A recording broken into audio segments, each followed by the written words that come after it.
Au TOEIC, il faut que tu saches répondre à cette question. Blablabla are the documents you requested from the archive. That more these. Alors là, la phrase, qu'est-ce qu'elle veut dire en gros? Elle cherche à dire, c'est les documents que tu as demandé. Donc là, à partir de là, on identifie que déjà les documents, on est dans les documents, tu vois, parce que tu as un S au document.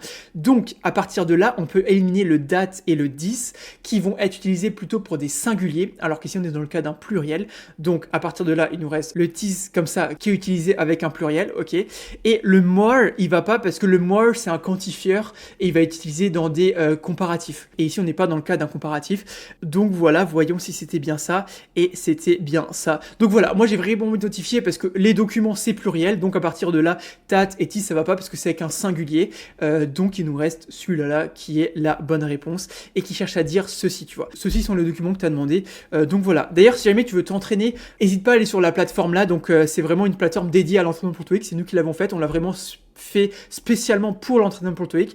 Donc, tu vois, par exemple, tu as un concept de grammaire, on va dire qu'il y a, tu vois, on utilise pour parler de plusieurs objets, tu vois, le pluriel, tu as le processus de réflexion, tu as aussi un petit conseil TOEIC. Donc voilà, n'hésite pas à aller voir, c'est sur www.top-students.com dans ton navigateur ou Top Students TOEIC sur Google, tu verras, ce sera un des premiers résultats. Donc va voir si ça t'intéresse. Et puis, si jamais tu as appris quelque chose, n'hésite pas à t'abonner, à liker et à partager cette vidéo. Et moi, je te dis à demain pour une nouvelle vidéo de TOEIC. Allez, ciao!